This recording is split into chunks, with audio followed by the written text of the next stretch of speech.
n'existions pas dans nos langues. Nous étions africains. Les missionnaires avaient reçu des instructions précises pour convaincre les Africains que tout ce qui était africain était mauvais, tandis que tout ce qui était européen était meilleur et plus désirable. Ils ont mis en place un processus visant à nous faire détester ce qui nous appartenait et à nous pousser à adopter pleinement ce que le nouvel envahisseur apportait sur notre bien-aimé continent. Je dois leur reconnaître cela. Ils ont très bien réussi leur mission. Ils nous ont frappés là où cela faisait le plus mal, l'esprit. Les missionnaires nous ont enseigné l'existence d'anges blancs. Ils nous ont enseigné que le diable était noir. Les missionnaires eux-mêmes étaient blancs, comme les anges. Et qu'à l'église, nous devions vénérer les anges blancs. Et surtout, rejeter le diable noir, qui, lui, nous ressemblait. Message subliminal. Communicar subliminal. C'est là que tout a commencé. La haine de soi. La méfiance envers les autres, le manque d'appréciation pour une idée venant de votre frère ou de votre sœur, parce qu'on nous a appris à détester tout ce qui nous concerne.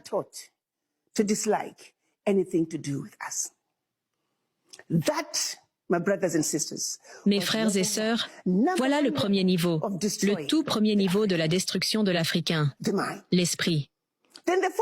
Ensuite, ils ont poursuivi avec la colonisation. Une méthode systématique pour dire, maintenant que nous avons fait croire aux Africains que tout ce qui était africain était mauvais et que tout ce qui était européen était meilleur, passons à l'étape suivante. C'est ainsi qu'ils se sont réunis à Berlin et ont décidé de découper notre pays, ou plutôt notre continent.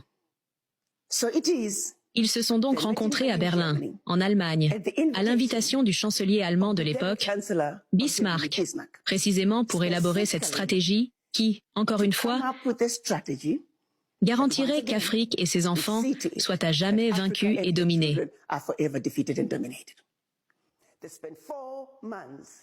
Ils ont passé 4 mois froids, à Berlin, en Allemagne, de novembre 1884 à février 1885.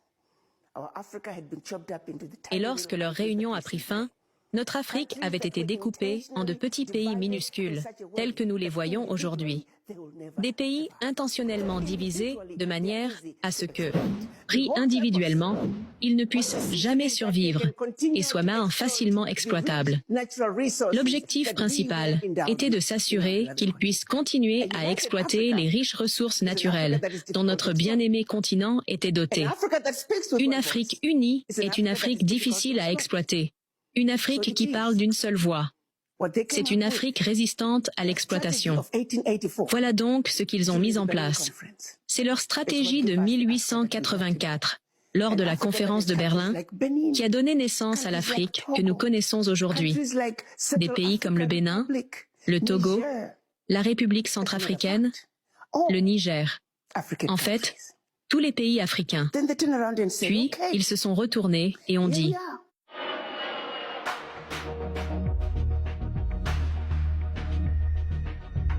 Voilà, vous êtes des pays indépendants. » Bien sûr, pendant la conférence de Berlin et durant la colonisation, chacun de ces pays était contrôlé depuis ses capitales européennes. Jusqu'à l'indépendance, quand les pères du panafricanisme ont commencé à se dire qu'il y avait quelque chose qui clochait dans ce tableau. Nous ne pouvions plus continuer à être soumis sur notre propre continent. Ils ont donc commencé à résister. C'est ce qui nous a conduits à chercher l'indépendance, où nous avons obtenu une libération politique limitée jusqu'à aujourd'hui. Mais ce qu'ils ont gardé et n'ont jamais laissé partir. Ce qui m'amène à la troisième question de la racine, la libération économique. Vous voyez, il faut comprendre que lorsque nous étions sous la colonisation, toutes les entreprises qui ont ruiné les économies de tous les pays africains étaient des entreprises appartenant aux colonisateurs. Si un pays était colonisé par les Britanniques, la majorité des entreprises qui contrôlaient les économies de ces pays étaient les Britanniques. Si vous étiez colonisé par les Allemands, ce sont des entreprises allemandes qui contrôlaient l'économie. Si vous étiez colonisé par les Français, ce sont des entreprises françaises et ainsi de suite. Cela, mes frères et sœurs, ils ne l'ont jamais abandonné. Ils continuent encore aujourd'hui à contrôler les économies de leurs anciennes colonies. Revenons maintenant et résumons où nous en sommes. Les problèmes des racines qui ont perturbé notre esprit. La conférence de Berlin. Ils nous ont divisés, découpés en petites économies qui ne peuvent tout simplement pas survivre seules. Et troisièmement, au nom de la libération, ils n'ont jamais véritablement quitté notre bien-aimé continent. La libération économique a été refusée aux Africains jusqu'à aujourd'hui. Si vous allez dans n'importe quel pays africain aujourd'hui, la majorité des employeurs sont des multinationales des anciennes colonies, des colonies qui ne sont jamais parties. À l'indépendance dans les années 1950 et 1960, les colonisateurs n'ont jamais quitté l'Afrique. Le troisième problème, dans les années 1940, a été la création des institutions de Bretton Woods. Ces institutions ont été créées avec l'idée que leur succès serait basé sur les échecs des pays en développement, dont la majorité se trouve en Afrique. Ainsi, les politiques monétaires internationales ont été biaisées de telle sorte que les pays africains seraient à jamais contraints de payer des dettes.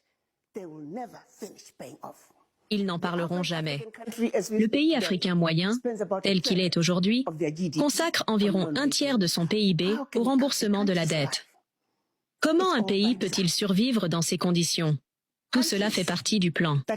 Des pays qui n'ont jamais fait défaut sur le remboursement de leurs prêts. Et pourtant, les agences de notation continuent de leur attribuer de mauvaises notes, justifiant ainsi l'octroi de prêts à des taux d'intérêt élevés.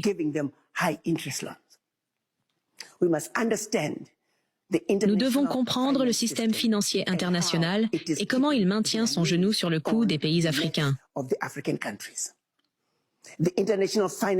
Le système financier international doit être analysé et nous demandons à ceux qui y participent de donner une pause aux Africains. Nous devons diriger l'Afrique de manière équitable. C'est ce que nous devons exiger. Le